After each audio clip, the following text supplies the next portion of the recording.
Olá, meus queridos e minhas queridas, tudo bem com vocês? Professor Renan de Filosofia aqui. Eu convido a vocês para acompanhar mais uma aula. Pessoal, na aula de hoje nós vamos falar sobre o capítulo 6, que tem subtítulo René Descartes e o Racionalismo. Em sala nós já começamos a falar um pouquinho, né, das contribuições teóricas que esse nosso autor vai trazer, e o nosso papel hoje é conhecer a perspectiva racionalista em relação ao conhecimento, né?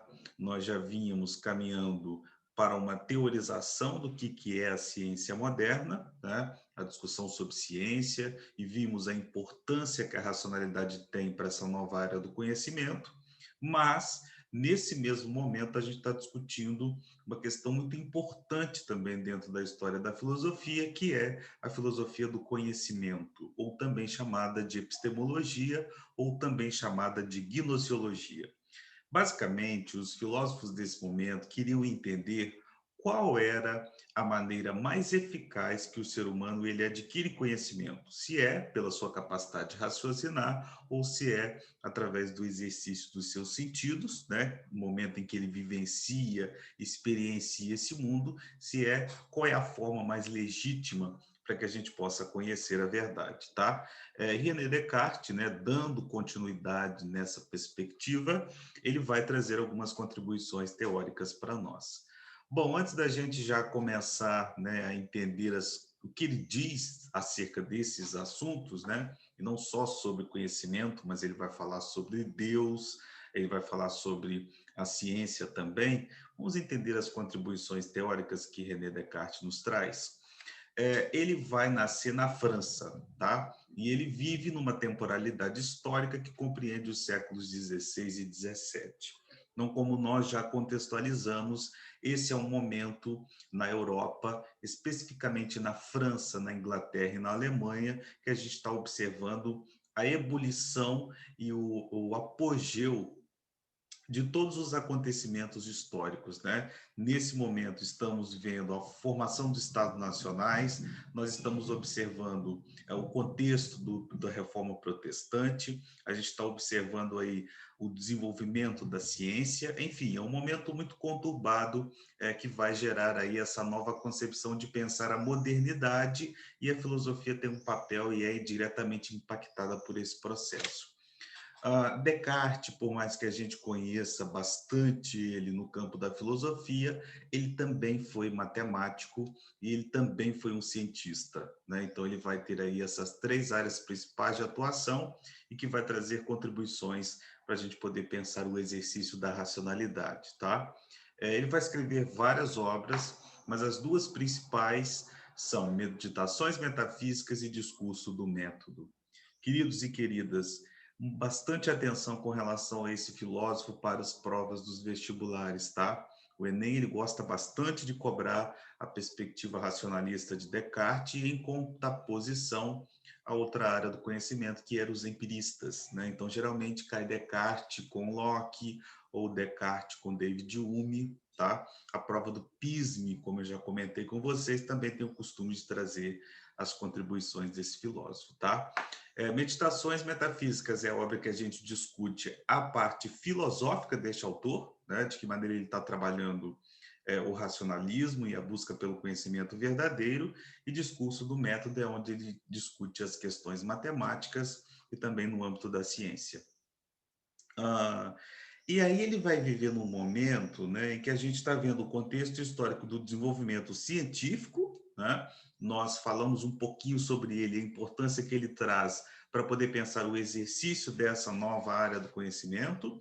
Só que a gente vai perceber que esse desenvolvimento científico, que valoriza bastante a questão da racionalidade, ela vai ter uma base empirista. Por quê? Para que o conhecimento científico possa ser definido e classificado como um conhecimento verdadeiro, necessariamente ele precisaria ser experienciado na realidade, ele precisaria ser comprovado. O conhecimento científico vai trazer a ideia de que esse conhecimento ele só é válido, ele só é aceito se ele for tangível, se ele for materializado.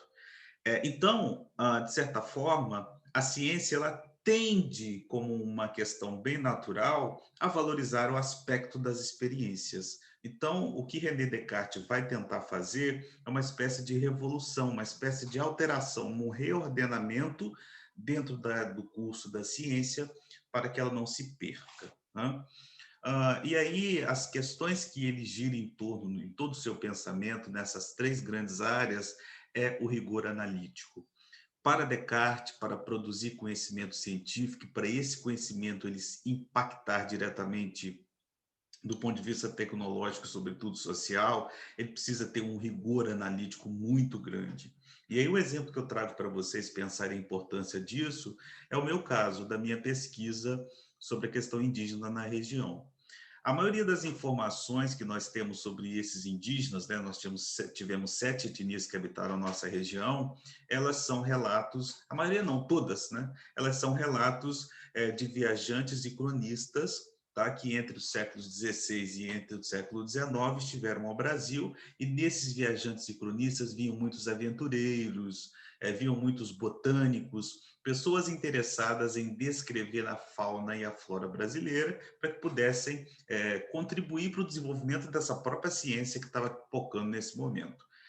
Então, ao encontrar esses indígenas nesses espaços, eles começam e passam a descrever esses indígenas, e ali é atribuída toda uma visão colonialista, né? Nesse momento a gente está vivenciando o imperialismo europeu na América, e que vão classificar esses indígenas como sendo inferiores, caça de gentios, reproduzindo toda uma visão colonialista, religiosa, animalesca em relação a esses indígenas. Então, se eu não tenho, ao produzir um conhecimento histórico sobre esses indígenas da região, um rigor analítico para não permitir, né, não fazer com que o trabalho seja uma reprodução dessa lógica negativista em relação a esses indígenas, em nada adianta o meu trabalho científico, né? Então, o rigor analítico ele tem um peso muito grande quando a gente vai falar sobre a produção do conhecimento científico. Sobretudo argumentativo, né? É necessário apresentar esse conhecimento como verdadeiro a partir de evidências, a partir de toda uma sistematização lógica, né?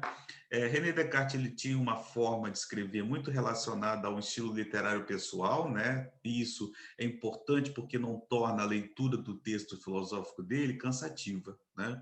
O papel dele era escrever como se realmente estivesse conversando com os seus leitores. E ele também nessas discussões, nessas problematizações, ele faz uma análise científica autobiográfica. Ele também está falando da vida dele quando ele está discutindo sobre matemática, sobre ciência e sobre filosofia.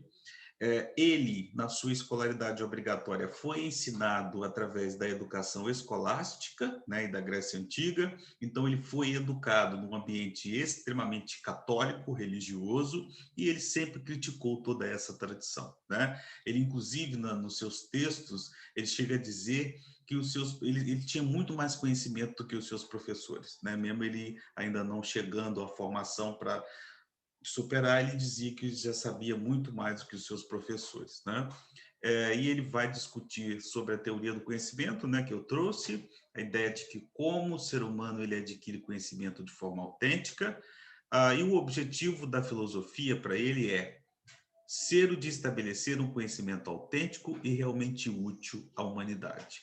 Então, o que René Descartes está discutindo para nós e o que ele visa não é apenas discutir, né, filosoficamente, com a intencionalidade de discutir apenas e de complexificar a realidade, mas o objetivo dele é fazer com que, direta ou indiretamente, esses debates, essas reflexões, elas tenham uma influência, elas tenham uma utilidade direta na realidade, né, e para a sociedade. Qual o papel da ciência? A ciência deve estudar os corpos e o movimento dos corpos. René Descartes, Nicolau Copérnico, Francis Bacon e Isaac Newton vão ter uma perspectiva científica muito relacionada à questão dos corpos e dos movimentos entre eles, né? Que é uma perspectiva que a gente denomina dentro da física de mecanicista, né? Bom, então vamos entender então quais são as características que me permitem dizer, né, que René Descartes ele é um filósofo racionalista. Ele, pessoal, faz parte dessa escola racionalista, tá? Essa escola racionalista não surge com ele vai dar continuidade, né? Ele é o maior representante do racionalismo moderno. Mas o grande representante do racionalismo antigo era quem? Era Platão. E aí ele vai, aqui eu estou trazendo algumas características principais que vai permitir a gente entender esse seu pensamento, né? O primeiro, de que o conhecimento ele se origina de princípios a priori da racionalidade, né? Nós conhecemos através do processo de raciocínio, mas nós já temos as nossas ideias depositadas na nossa mente. Existem ideias e conteúdos da racionalidade que são inatos, né? Então, ao raciocinar, a gente adquire o conhecimento, e essa perspectiva que ele traz é uma perspectiva que se relaciona ao pensamento de Platão. Se vocês bem se lembram, o mito de Fedro, lembra? É, dos cavalos, da carruagem. A alma no mundo inteligível, ela detém todo o conhecimento. O que acontece quando nós raciocinamos não é que a gente adquire conhecimento, mas a gente relembra, né? Raciocinar é um processo de rememoração, um processo de reminiscência que Platão traz para nós. E aí, o terceiro ponto, o conhecimento é independente dos nossos sentidos, né? Os sentidos, na verdade, eles podem, né? Os sentidos, nós exercitamos os sentidos e captamos as experiências a partir deles. Eles podem complementar o conhecimento, mas eles não são essencialmente necessários. Inclusive, determinadas experiências, elas podem atrapalhar o conhecimento, né? A racionalidade junto das experiências, elas podem aí ser conflitantes. E ele também vai ser diretamente influenciado pela escola filosófica helenística, né, que nós estudamos lá, quando a gente foi estudar o período do imperialismo de Alexandre o Grande, o ceticismo, né? Os céticos eram aqueles filósofos que defendiam a ideia de que a ideia de verdadeiro e falso, elas se equivalem, né? Então, portanto, não é possível chegar a uma verdade absoluta. E o que Platão faz é se apropriar desse princípio para questionar e valorizar a dúvida como elemento que define a humanidade dos indivíduos, né? Aí ele faz uma espécie de árvore genealógica do conhecimento, né? Nós até falamos isso em sala. A metafísica para ele seria a ciência primeira, né? A base desses questionamentos seria a própria filosofia. A solidez, né, seria a física, e nós teríamos as ramificações, que seriam aí as outras áreas do conhecimento que derivam dela. E aí a gente entra numa perspectiva científica, que é trazer como René Descartes entende o desenvolvimento da ciência. Preciso dizer a vocês que ele vai criticar, né, assim como Francis Bacon, o método do silogismo lógico aristotélico, que baseava-se na lógica dedutiva. Como nós vimos, o método dedutivo é um método que nós partimos de uma ideia geral para explicar um fato particular. De acordo com Descartes, esse método ele não explica nada de novo. Ele apenas traz uma explicação e uma sistematização lógica, um conhecimento que nós já temos sobre a realidade. Então, imbuído da crítica também que ele faz aos 13 métodos que Francis Bacon nos traz, né? Nós até vimos isso na aula passada, ele vai sistematizar o processo de produção científica em 4 etapas. Essas 4 etapas, para Francis Bacon, são as etapas necessárias, né, para também encurtar esse processo. Imagine, você vai produzir um conhecimento científico, vai ter que fazer uma tabelinha, colocar ali, eu falar, opa, estou nesse ponto, posso ir para o próximo ponto, e etc. Então, ele vai sistematizar isso para nós. Vamos ver, então, quais são as 4 ideias. Primeira, não tomar jamais coisa alguma por verdadeira, a não ser que conheça evidentemente como tal, né? Então, você precisa sempre pressupor a não verdade daquilo que você está estudando. Então, você só vai estudar aquilo que de fato seja verdadeiro. Isso é importantíssimo para começar a produzir conhecimento científico, né? Aqui você vai fazer um processo de observação e você vai fazer a peneira, né? Você vai afunilar aí entre os elementos possíveis e vai elencar um, né? Que no seu caso vai ser o elemento verdadeiro. Segundo ponto, dividir cada dificuldade que examinas em tantas parcelas quantas possíveis e necessárias para melhor resolvê-las. Então, a partir desse tema que você vai discutir cientificamente, fracione ele, né? Divida ele em parcelas, em elementos, para que você possa melhor analisá-los. A terceira etapa, está mostrando aqui nesse quadro, você vai conduzir os pensamentos de forma ordenada, começando pelos objetos mais simples e mais fáceis de conhecer, para subir pouco a pouco, como por degraus, até o conhecimento dos mais complexos. Então, aqui, de fato, você vai analisar esses elementos, essas parcelas que você elencou desse objeto verdadeiro, e aí você vai esmiuçá-lo. Necessariamente, Descartes está chamando a atenção para o fato de que a gente precisa começar a analisar os mais fáceis e progredir para os mais difíceis. E, por último, fazer sempre levantamentos tão complexos e inspeções gerais para que tenha certeza e não se omita nada. Então, de fato, aqui é a última etapa, você vai fazer aí a conclusão do seu trabalho, né? A partir dessa lógica dos 4 pontos importantes para produzir conhecimento científico, ele vai sistematizar isso também com relação à matemática, né? Ele é pai da geometria analítica, vocês sabem, e também pai do plano cartesiano, né? Tão importante. Aí eu lembro que eu comprava esse papel aí que vocês estão vendo do gráfico, eu comprava papel milimetrado. Acho que vocês não pegaram essa época, né? Eu comprava esses papéis, a gente comprava, era como se fossem folha P, né? Folhas A4, perdão, dupla. Na minha época falava folha P, agora fala folha 4. E a gente fazia esses desenhos, cavalinho do caderno, a gente colava. Eu gostava de desenhar, mas, gente, matemática não é comigo mesmo. Então, ele vai ser o pai da geometria analítica, né? E aí aplicando a álgebra, a geometria, estudando as figuras geométricas por meio de equações algébricas. A gente vai falar um pouco disso já já, mas nós vamos ver que a matemática para Platão e também para René Descartes é o elemento que vai exercer a nossa condição de humanidade de maneira objetiva, literal, né? Nós, como seres racionais, quando nós estamos fazendo cálculos matemáticos, nós estamos exercitando o raciocínio de maneira pura. É isso que ele quer dizer para nós, tá? Bom, e aí a gente entra numa questão importante, que é discutir a perspectiva do cogito ergo sum, né? Que é a lógica daquela famosa frase que ele traz, que é o penso logo existo. Bom, como eu disse a vocês, ele vai ser um filósofo que foi diretamente influenciado pelo ceticismo, né? Os céticos é aqueles que duvidavam de tudo e não acreditavam em nada. Só que o ceticismo radical, o ceticismo filosófico lá do século III a.C., ele é muito radicalista, né? Duvidar de tudo e não aceitar a veracidade de absolutamente nada. Descartes vai fazer uma crítica importante aos ceticistas radicais e vai dizer o seguinte: nós não podemos duvidar, nós podemos e devemos duvidar de tudo que existe, né? Menos da nossa capacidade de pensar e de existir, sobretudo de existir.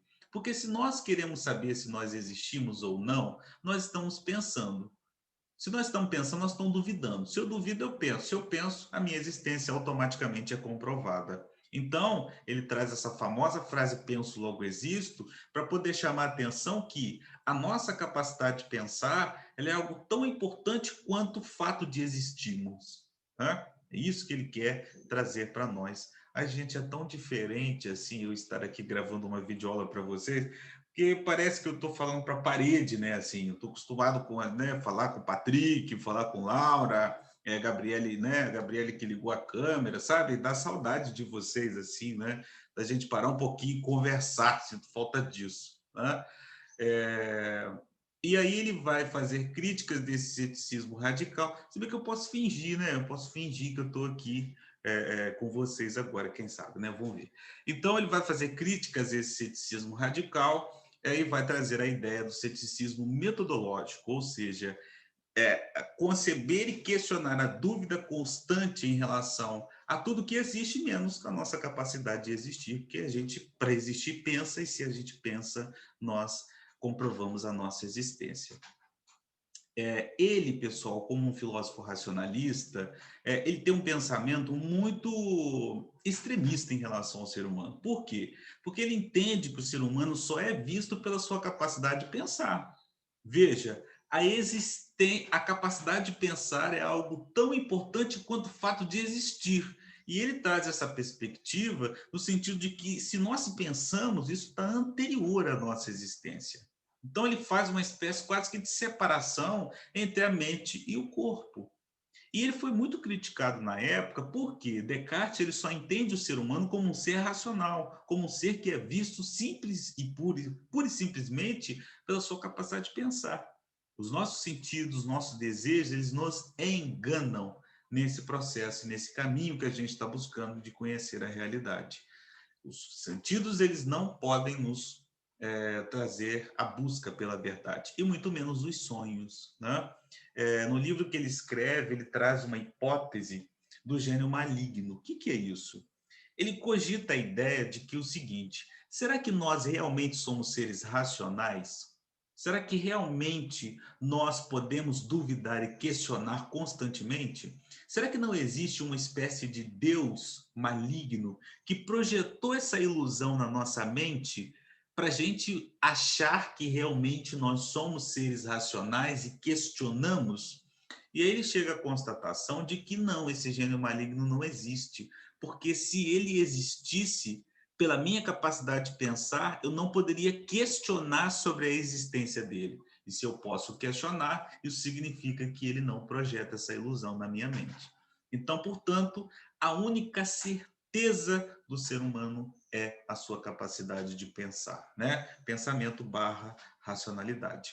Ele também traz a hipótese dos sonhos, né? Querendo também pensar e problematizar sobre se a nossa existência material ela seria algo ilusório, mas ele percebe que o sonho ele não tem a mesma materialidade da realidade. Por exemplo, um sonho lúcido, que eu tenho vários, gente, e eu acho que não sei se alguém teve, é maravilhoso.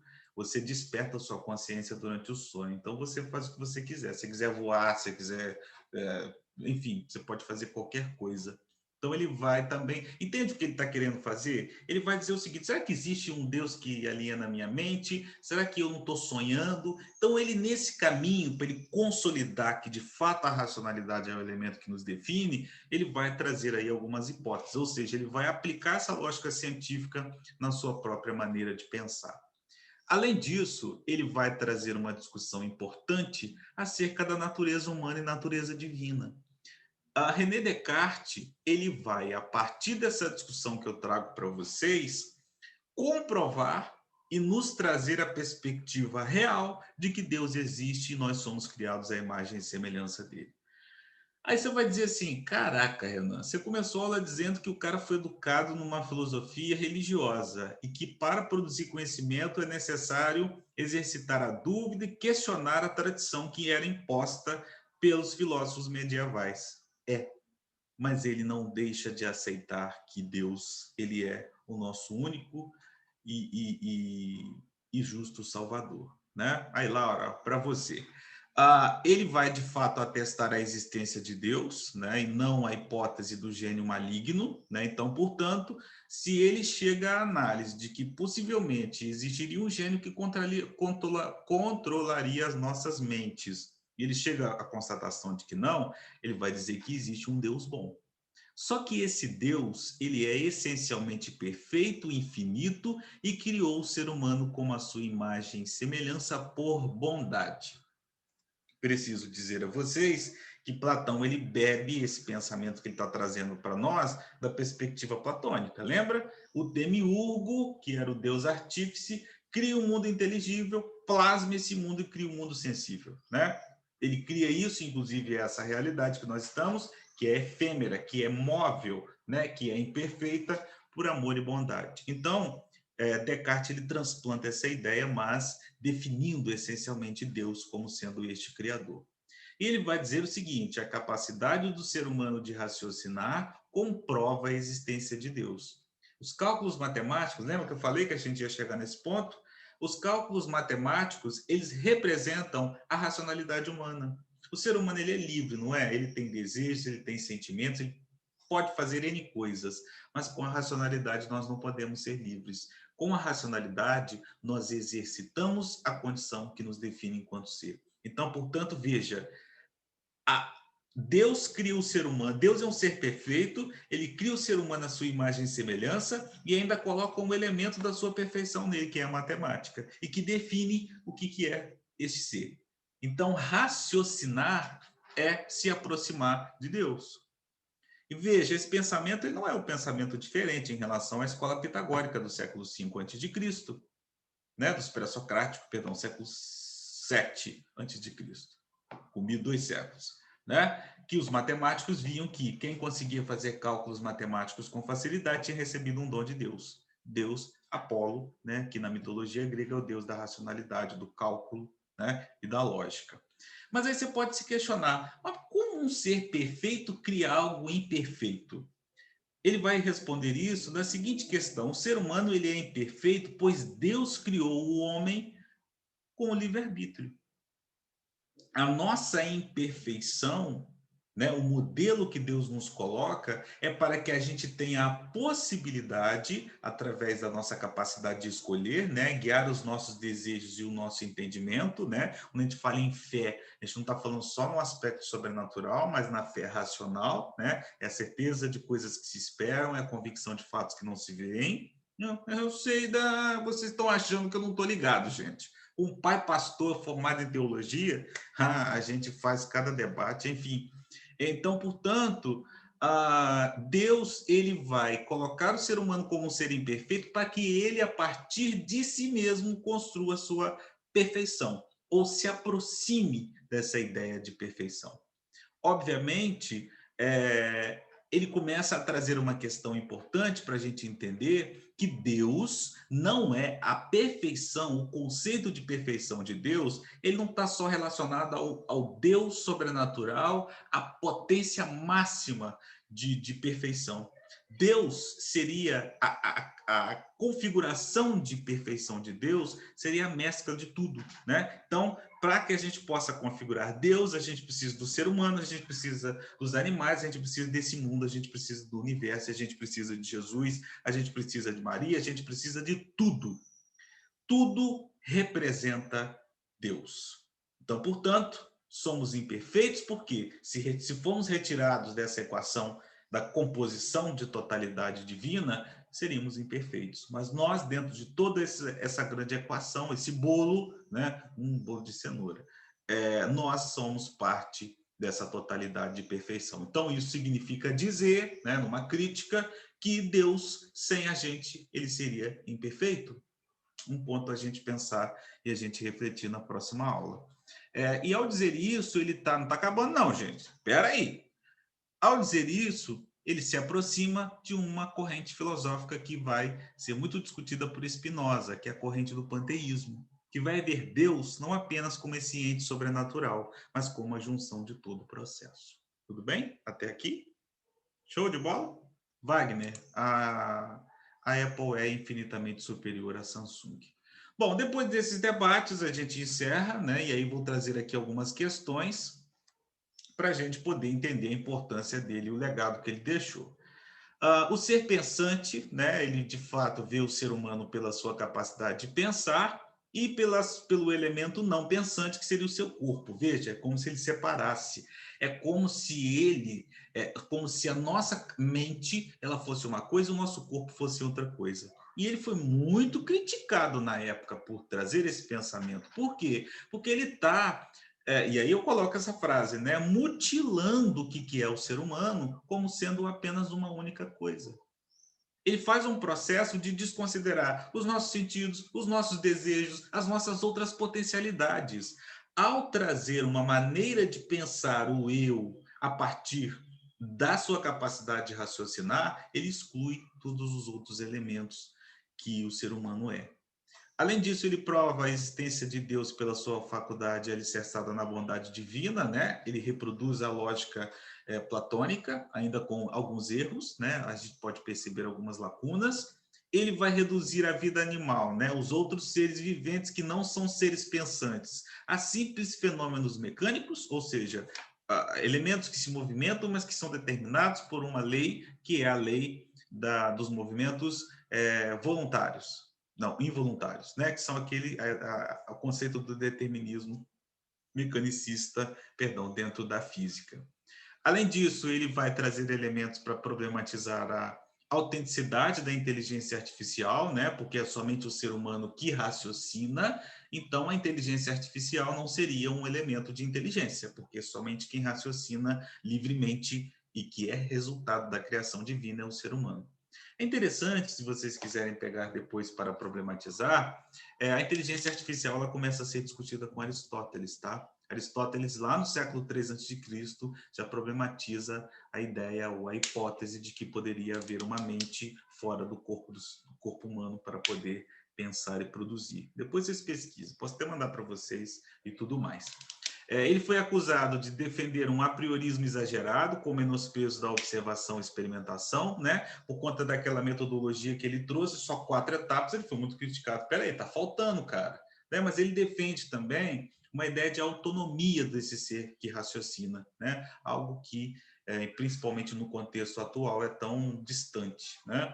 Ele foi o primeiro filósofo que apresenta o ser humano como autor do conhecimento, né? Desprendendo todos aqueles valores, toda aquela ideia que os séculos durante a Idade Média ensejaram para o ser humano, e ele vai ser um grande precursor do movimento iluminista, né? Ao trazer a confiança na racionalidade, ele vai já preparar o terreno para que Kant possa dizer aquelas questões que nós vamos estudar já já.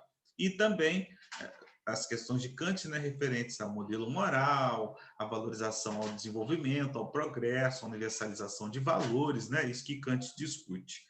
E também a sua perspectiva ela vai ser muito valorizada através dos movimentos sociais contemporâneos, né? Essa capacidade de pensar, ela é muito vista em como os movimentos sociais questionam a realidade, né? E vão às ruas não para apoiar os presidentes, né? E atos totalmente deletérios, né? Para a população e para a saúde brasileira, mas para aclamar direitos, né? Tivemos a manifestação em Campos, vocês acompanharam na Paulista e em outras regiões do Brasil, né?